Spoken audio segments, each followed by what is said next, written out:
शांताकारं भुजंगशयनं पद्मनाभं सुरेशं विश्वाधारं गगनसदृशं मेघवर्णं शुभांगं लक्ष्मीकान्तं कमलनयनं योगिभिर्ध्यानगम्यं वंदे विष्णुभवभयहरं सर्वलोकैकनाथम्। ओम नमो भगवते वासुदेवाय। आप सभी को पापांकुशा एकादशी की हार्दिक शुभकामनाएं। आपका दिन शुभ और मंगलमय हो। आज पापांकुशा एकादशी के दिन पापांकुशा एकादशी की कथा अवश्य सुननी चाहिए, साथ ही दूसरों को भी सुनानी चाहिए। इस कथा को सुनने मात्र से जन्म जन्मांतर के पाप कर्मों का नाश हो जाता है, साथ ही इस जन्म में धन धान्य और यश की वृद्धि होती है। तो आइए सुनते हैं पापांकुशा एकादशी व्रत की कथा।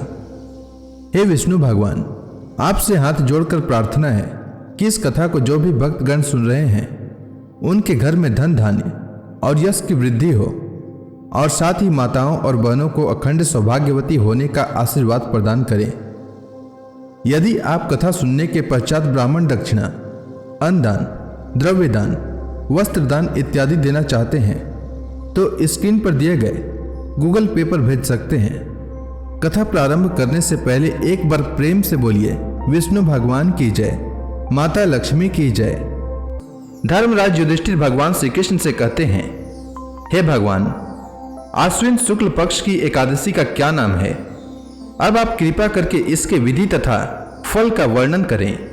भगवान श्री कृष्ण कहने लगे कि हे युधिष्ठिर, पापों का नाश करने वाली इस एकादशी का नाम पापांकुशा एकादशी है। हे राजन, इस दिन मनुष्य को विधि पूर्वक भगवान पद्मनाभ की पूजा करनी चाहिए। यह एकादशी मनुष्य को मनवांचित फल देकर स्वर्ग को प्राप्त कराने वाली है। मनुष्य को बहुत दिनों तक कठोर तपस्या से जो फल मिलता है वह फल भगवान गरुड़ ध्वज को नमस्कार करने से प्राप्त हो जाता है।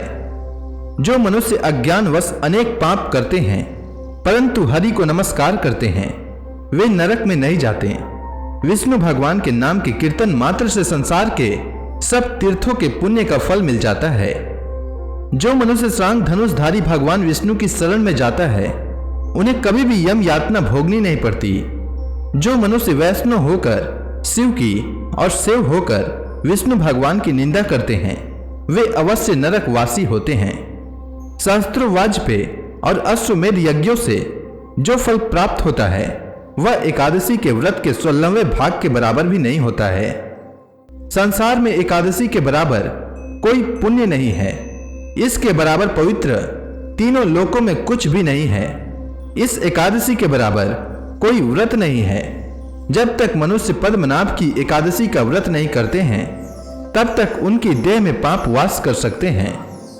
हे राजेंद्र, यह एकादशी स्वर्ग, मोक्ष, आरोग्यता, सुंदर स्त्री तथा अन्न और धन सब कुछ देने वाली है। एकादशी के व्रत के बराबर गंगा, गया, काशी, कुरुक्षेत्र और पुष्कर भी पुण्यवान नहीं है। हरिवासर तथा एकादशी का व्रत करने और जागरण करने से सहज ही मनुष्य विष्णु पद को प्राप्त होता है। हे युधिष्ठिर, इस व्रत को करने वाले 10 पीढ़ी मातृपक्ष, 10 पीढ़ी पितृपक्ष, 10 पीढ़ी स्त्री पक्ष तथा 10 पीढ़ी मित्र पक्ष का उद्धार कर देते हैं। वे दिव्य देह धारण कर चतुर्भुज रूप हो, पीतांबर पहने और हाथ में माला लेकर गरुड़ पर चढ़कर विष्णु लोक को जाते हैं।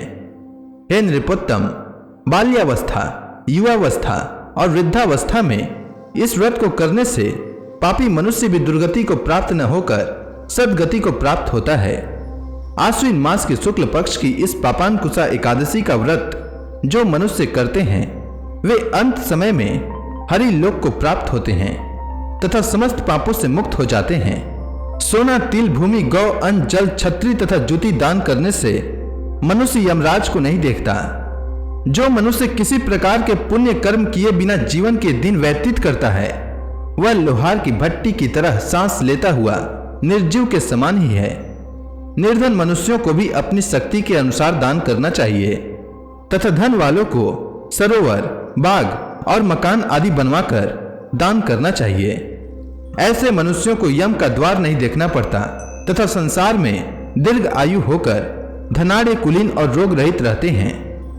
इसके बाद भगवान श्री कृष्ण ने कहा, हे राजन, जो आपने मुझसे पूछा वह सब मैंने आपको बतलाया।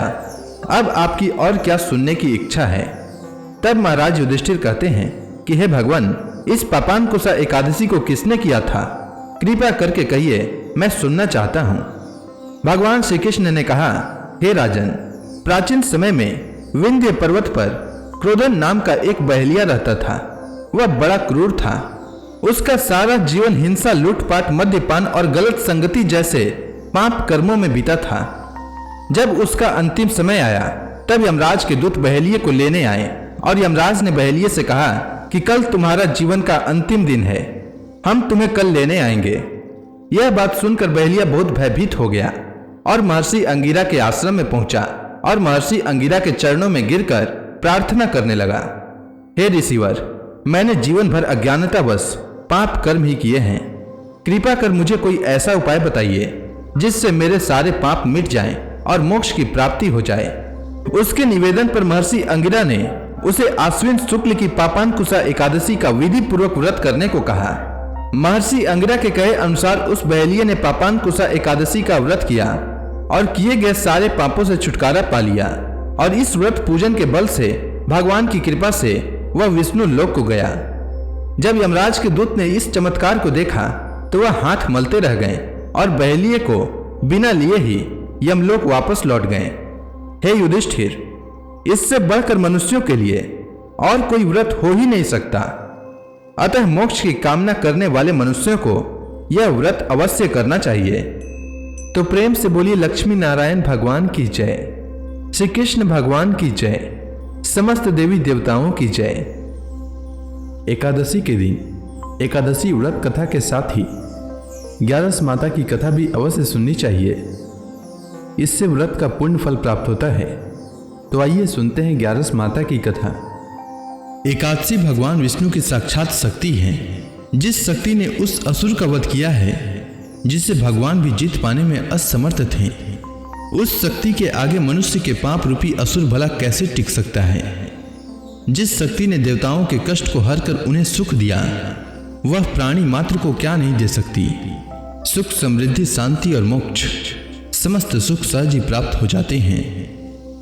11 माता की भक्ति में इतनी शक्ति है कि जिसके प्रभाव से मनुष्य को सहज ही सभी प्रकार के सुख प्राप्त होते हैं और अंत समय में मोक्ष की प्राप्ति होती है। 11 माता की कथा के अनुसार सतयुग में एक महाभयंकर दैत्य हुआ करता था। उसका नाम मूर था। उस दैत्य ने इंद्र आदि सभी देवताओं पर विजय प्राप्त कर उन्हें उनके पद से हटा दिया। तब इंद्र ने भगवान शंकर से प्रार्थना की, हे भोलेनाथ, हम सब देवता मूर दैत्य के अत्याचारों से दुखी होकर मृत्यु लोक में अपना जीवन व्यतीत कर रहे हैं। राक्षसों के भय से हम बहुत दुख और कष्ट भोग रहे हैं। मैं स्वयं बहुत दुखी और भयभीत हूँ। अन्य देवताओं की तो बात ही क्या करें। अतः हे कैलाशपति, कृपा कर आप मूर दैत्य के अत्याचार से बचाने का उपाय बताइए। देवराज इंद्र के प्रार्थना सुनकर भगवान शंकर ने कहा, हे देवेंद्र, आप भगवान श्री विष्णु के शरण में जाइए। मधु कैटव का संहार करने वाले भगवान विष्णु देवताओं को अवश्य ही इस भय से मुक्त करेंगे। भगवान शंकर के आदेश का पालन करते हुए इंद्र तथा अन्य देवता क्षीर सागर गए, जहां पर भगवान श्री विष्णु शेष शैया पर विराजमान थे। इंद्र सहित सभी देवताओं ने भगवान विष्णु को देखा और उनके समक्ष उपस्थित होकर उनकी स्तुति करने लगे। वे कहने लगे, हे तीनों लोकों के स्वामी, आप स्तुति करने योग्य हैं। हम सभी देवताओं का आपको कोटि कोटि प्रणाम है। हे दैत्यों के संहारक, हम आपकी शरण में हैं, आप हमारी रक्षा करें। हे त्रिलोकपति, हम सभी देवता दैत्यों के अत्याचार से भयभीत होकर आपकी शरण में आए हैं। इस समय दैत्यों ने हमें स्वर्ग से निकाल दिया है और हम सभी देवता बड़ी ही दयनीय स्थिति में मृत्यु लोक में विचरण कर रहे हैं। अब आप ही हमारे रक्षक हैं, हमारी रक्षा करें। हे जगन्नाथ, आप हमारी रक्षा करें। देवताओं की करुण पुकार सुनकर भगवान श्री विष्णु बोले, हे देवगणों, वह कौन सा दैत्य है जिसने देवताओं को जीत लिया है? आप सभी देवगण किसके भय से पृथ्वी लोक में भटक रहे हैं? क्या वह दैत्य इतना बलवान है जिसने इंद्र सहित सभी देवताओं को जीत लिया है? तुम निर्भय होकर मुझे सब हाल बताओ। भगवान विष्णु के इस स्नेहमयी वचनों को सुनकर देवेंद्र ने कहा, हे प्रभु, प्राचीन काल में ब्रह्म वंश में उत्पन्न हुआ नाड़ी जंगम नाम का एक असुर था, जिसका मूर नामक एक पुत्र है, जो चंद्रवती नामक नगरी में निवास करता है, जिसने अपने बल से मृत्यु लोक और देवलोक को जीत लिया है और सब देवताओं को देवलोक से निकालकर अपने दैत्य कुल के असुरों को इंद्र, अग्नि, यम, वरुण और चंद्रमा आदि सभी को लोकपाल बना दिया है। वह स्वयं सूर्य बनकर पृथ्वी को तापता है और स्वयं मेघ बनकर जल की वर्षा करता है। अतः आप इस बलशाली भयानक असुर का संहार करके देवताओं की रक्षा करें। देवेंद्र के मुख से ऐसे वचन सुनकर भगवान विष्णु बोले, हे देवताओं, मैं आपके शत्रु का शीघ्र ही संहार करूंगा। आप सभी इसी समय मेरे साथ चंद्रवती नगरी चलिए। देवताओं की पुकार पर भगवान विष्णु तुरंत ही उनके साथ चल दिए। उधर दैत्यराज मूर ने अपने तेज से जान लिया था कि श्री विष्णु युद्ध की इच्छा से उसकी राजधानी में आ रहे हैं। अतः अपने राक्षस योद्धाओं के साथ वह भी युद्ध भूमि में आकर गरजने लगा। देखते ही देखते युद्ध शुरू हो गया। युद्ध शुरू होने पर अनगिनत असुर अपने अस्त्र शस्त्रों को धारण कर देवताओं से युद्ध करने लगे, किंतु देवता तो पहले ही डरे हुए थे। वह अधिक देर तक राक्षसों का सामना न कर सके और भाग खड़े हुए। तब भगवान विष्णु स्वयं युद्ध भूमि पर आ गए। दैत्य पहले से भी ज्यादा जोश में भरकर भगवान विष्णु से युद्ध करने लगे। वे अपने अस्त्र शस्त्रों से उन पर भयानक प्रहार करने लगे। दैत्यों के आक्रामक वारों को श्री हरि विष्णु अपने चक्र और गदा के प्रहारों से नष्ट करने लगे। इस युद्ध में अनेक दैत्य सदा के लिए मृत्यु की गोद में समा गए, किंतु दैत्यराज मूर भगवान विष्णु के साथ निश्चल भाव से युद्ध करता रहा। उसका तो जैसे अभी बाल भी बांका नहीं हुआ था। वह बिना डरे युद्ध कर रहा था। भगवान विष्णु मूर को मारने के लिए जिन जिन शस्त्रों का प्रयोग करते, वे सब उसके तेज से नष्ट होकर उस पर पुष्पों के समान गिरने लगते। अनेक अस्त्रों शस्त्रों का प्रयोग करने पर भी भगवान विष्णु उससे जीत न सके। तब वे आपस में मल्ल युद्ध करने लगे। भगवान श्री विष्णु उस असुर से देवताओं के लिए सहस्त्र वर्षों तक युद्ध करते रहे, किंतु उस असुर से न जीत सके। अंत में भगवान विष्णु शांत होकर विश्राम करने की इच्छा से बद्रिकाश्रम स्थित 38 कोस लंबी एक द्वार वाली हेमवती नाम की एक गुफा में प्रवेश कर गए। उस गुफा में भगवान ने शयन किया। भगवान विष्णु के पीछे पीछे वह दैत्य भी चला आया था। भगवान श्री विष्णु को सोता देखकर वह दैत्य उन्हें मारने को तैयार हुआ। वह सोच रहा था कि आज मैं अपने चिर शत्रु को मारकर हमेशा हमेशा के लिए निष्कंटक हो जाऊंगा, परंतु उसकी यह इच्छा पूर्ण न हो सकी, क्योंकि उसी समय भगवान विष्णु की देह से दिव्य वस्त्र धारण किए एक अत्यंत मोहिनी कन्या उत्पन्न हुई और राक्षस को ललकार कर उससे युद्ध करने लगी। उस कन्या को देखकर राक्षस को घोर आश्चर्य हुआ और वह सोचने लगा कि यह ऐसी दिव्य कन्या कहाँ से उत्पन्न हुई, और फिर वह असुर उस कन्या से लगातार युद्ध करता रहा। कुछ समय बीतने पर उस कन्या ने क्रोध में आकर उस दैत्य के अस्त्रों शस्त्रों को टुकड़े टुकड़े कर दिए। अब तो उस दैत्य को बड़ा ही क्रोध आया और वह सारी मर्यादाएं भंग करके उस कन्या से मल्ल युद्ध करने लगा। उस तेजस्वी कन्या ने उसको धक्का मारकर मूर्छित कर दिया और उसकी मूर्छा टूटने से पूर्व ही उसका सिर काटकर धड़ से अलग कर दिया। सिर काटते ही वह असुर पृथ्वी पर गिरकर मृत्यु को प्राप्त हुआ। बाकी बचे असुर अपने राजा का ऐसा दुखद अंत देखकर भयभीत होकर पाताल लोक में भाग गए। भगवान विष्णु जब निद्रा से जागे तो उस असुर को मरा देखकर उन्हें घोर आश्चर्य हुआ और वे सोचने लगे कि इस महाबली को किसने मारा है। तब वह तेजस्वी कन्या श्री हरि से हाथ जोड़कर बोली, हे जगदीश्वर, यह असुर आपको मारने को उद्यत था, तब मैंने आपके शरीर से उत्पन्न होकर इस असुर का वध किया है। कन्या की बात सुनकर भगवान बोले, तुमने इस असुर को मारा है, अतः हे कन्या, मैं तुमसे अत्यंत प्रसन्न हूँ। इसे मारकर तुमने तीनों लोकों के देवताओं के कष्ट को हरा है, इसीलिए तुम अपनी इच्छा अनुसार वरदान मांग लो, मैं तुम्हारी प्रत्येक इच्छा को पूर्ण करूंगा। भगवान की बात सुनकर कन्या बोली, हे प्रभु, मुझे यह वरदान दीजिए कि जो मनुष्य या देव मेरा व्रत करे उसके सभी पाप नष्ट हो जाएं और अंत में उसे स्वर्ग लोक की प्राप्ति हो। मेरे व्रत का आधा फल रात्रि को मिले और उसका आधा फल एक समय भोजन करने वाले को मिले। जो श्रद्धालु भक्ति पूर्वक मेरे व्रत को करे वे निश्चय ही वैकुंठ लोक को प्राप्त करे। जो मनुष्य मेरे व्रत में दिन तथा रात्रि को एक बार भोजन करे वह धन धान्य से भरपूर रहे। कृपा करके मुझे ऐसा वरदान दीजिए। भगवान श्री विष्णु ने कहा, हे कन्या, ऐसा ही होगा। मेरे और तुम्हारे भक्त एक ही होंगे और अंत में संसार में प्रसिद्धि को प्राप्त होकर मेरे लोक को प्राप्त करेंगे।